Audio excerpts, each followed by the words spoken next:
Olá pessoal, eu sou a Juliana Bezerra e no vídeo de hoje eu vou falar sobre anotações no Java. Esse é um assunto que é muito interessante, acaba se tornando um assunto um pouco mais avançado para quem está aprendendo Java, então é algo que a gente não encontra muito conteúdo por aí e às vezes o conteúdo é um pouco extenso demais e isso acaba dificultando o entendimento. Então eu resolvi trazer esse conteúdo num formato muito simples, sem desprezar toda a teoria e prática envolvida nesse recurso da linguagem, ok? Anotações são basicamente metadados. Então a gente usa anotações para adicionar informação sobre um código. E essas informações podem ser usadas pelo compilador, pela JVM em tempo de execução, ou também por outras ferramentas. A ideia é adicionar informação sobre o código sem afetar a funcionalidade. Então a gente consegue colocar novos comportamentos sem afetar os comportamentos existentes no código. Então é um recurso muito poderoso da linguagem. As anotações elas podem ser usadas para vários propósitos. Por exemplo, a gente pode sobrescrever um método da superclasse.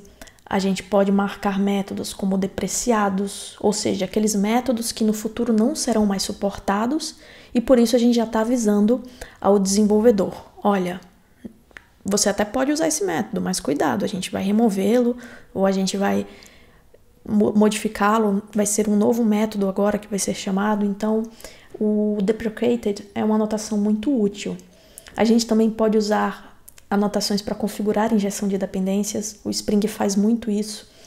E tem várias outras aplicações, dá para dizer como um código vai ser serializado, criar mapeamentos de entidades no banco. Realmente é um recurso que é muito explorado, principalmente pelos frameworks. Então é importante que a gente conheça bem. Existem alguns tipos diferentes de anotação, a gente vai falar de dois deles agora. O primeiro é o tipo compile. E esse tipo se refere a anotações que são processadas pelo compilador. Então a ideia é modificar o fluxo de compilação, como o código é compilado. Uma dessas anotações é o @override. Ela diz para o compilador que o método vai ser sobrescrito da superclasse. Então isso ajuda o compilador a saber como será feita a compilação daquele pedaço de código. É uma espécie de hint, de dica. E também existem anotações runtime, que são anotações que são processadas em tempo de execução. E elas permitem que os nossos programas inspecionem e reajam à presença de anotações no código. Isso aqui é o mais comum que a gente vai encontrar em frameworks, como o Spring e o Hibernate, quando a gente usa injeção de dependência, mapeamento de entidade. Na hora da execução, aquela anotação ali vai ter um comportamento, vai adicionar um comportamento no nosso código diferente e de forma bem desacoplada. E é claro, a gente também consegue criar nossas anotações, não precisamos usar apenas as que o Java já provê. A gente pode customizar e quando a gente faz isso, a gente costuma usar também um outro conceito do Java avançado, que é as reflections. Então, esses recursos nos dão grande poder, muita responsabilidade. O uso de reflections indevido pode causar problemas de performance no nosso código, então eu vou mostrar aqui na prática como a gente poderia usar esses dois recursos para criar uma anotação customizada. Eu já tenho um projeto criado aqui chamado Java Annotations, é um projeto com Java puro, não tem nenhuma outra dependência aqui nesse projeto. E a gente vai começar aqui embaixo, vamos usar esse mesmo arquivo, a gente vai começar criando uma anotação nova que a gente vai chamar de print hello. Será uma anotação que vai imprimir olá antes da chamada de um método. Então é algo simples, mas que você vai perceber que é o princípio de a gente adicionar comportamento de forma desacoplada no nosso código sem afetar o comportamento existente, sem afetar o código existente diretamente, essa é a ideia.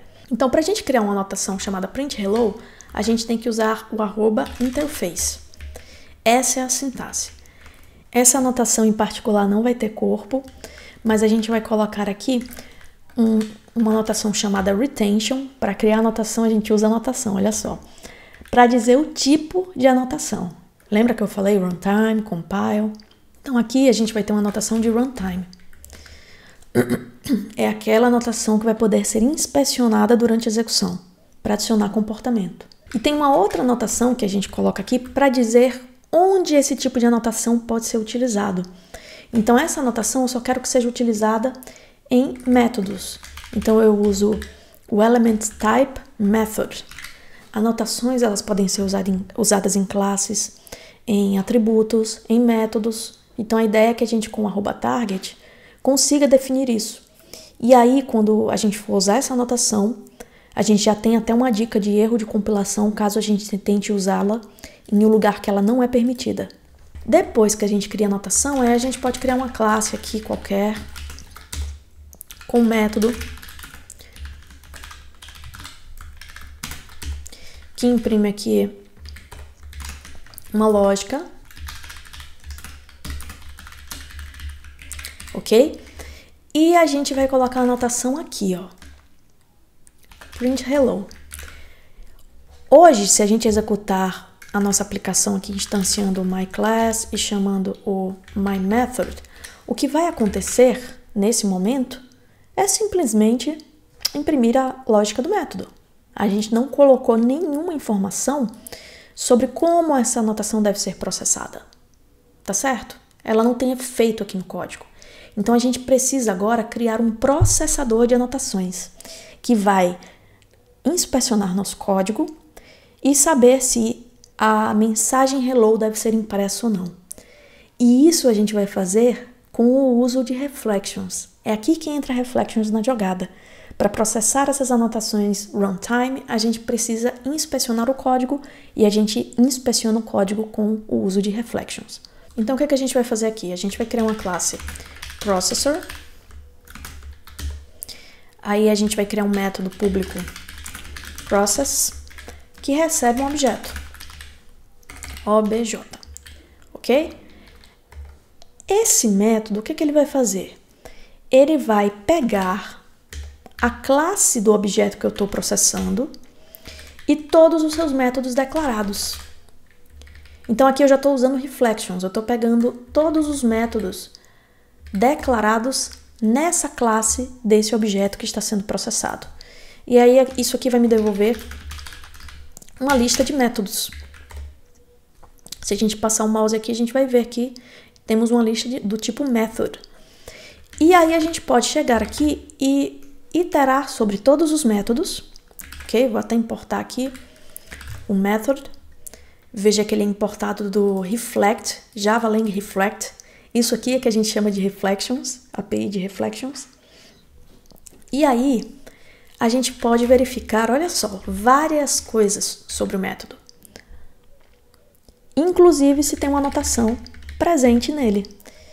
E se a anotação presente for print hello, que é o que a gente quer, o que eu vou fazer aqui? Eu vou imprimir hello e depois invoco o método. Então, sem nenhum argumento, já que ele não recebe nenhum parâmetro. Quando eu faço isso aqui, eu posso ter o lançamento de uma exceção, então vou colocar aqui, que é o illegal access e o invocation target, porque esse método pode ser privado. Tem várias questões aqui que podem gerar lançamento de exceções. Por isso que o uso de reflections ele tem que ser feito com cautela. Então, quando a gente faz isso aqui, a gente tem um processador de anotação pronto, que vai inspecionar todos os objetos que a gente passar para verificar se tem o uso da anotação print hello e adicionar o comportamento desejado. Então, o que é que muda no meu método main? Agora, a gente vai instanciar o objeto e vai chamar o processador passando o objeto. Isso aqui pode lançar exceção, como a gente já viu, então a gente coloca aqui. E se a gente rodar agora, como a gente está fazendo o processamento, imprimir a mensagem e invocar o método, perceba que a lógica é impressa do método depois de imprimir hello. Então eu realmente modifiquei em tempo de execução o comportamento de chamada desse método. E é isso que as anotações se propõem a fazer, customizar comportamentos, principalmente no caso de anotações do tipo runtime. É claro que a gente poderia evoluir esse código para outras implementações, o processador não precisaria ser chamado explicitamente aqui, isso aqui é por simplicidade. No Spring é utilizado o conceito de proxy muito fortemente. Depois, se você tiver interesse nesse assunto, comenta aqui, que eu já trago vídeo também sobre esse assunto. E aí com os proxies a gente tem uma chamada mais indireta do processamento das anotações. Já dá para entender melhor como os frameworks funcionam depois de experimentar um pouco o uso das anotações com reflections. Muito legal, né? É isso, pessoal. Esse foi o vídeo sobre anotações e também um pouco sobre reflections. Eu espero que o conteúdo tenha sido útil para você. E se foi, por favor, curte o vídeo, comenta o que você achou, se você usa anotações no dia a dia, reflections, o que você sugere de novos temas de vídeo. Eu vou ficar muito feliz em ouvir teu feedback. Caso você queira apoiar mais ativamente o canal, também te convido a se tornar membro. Estamos chegando a quase 100 apoiadores, então seria muito legal ter o teu apoio também, se você puder, é claro. Mas já agradeço a curtida, o compartilhamento e a inscrição, isso já ajuda demais. Então ficamos por aqui e eu espero te ver nos próximos vídeos.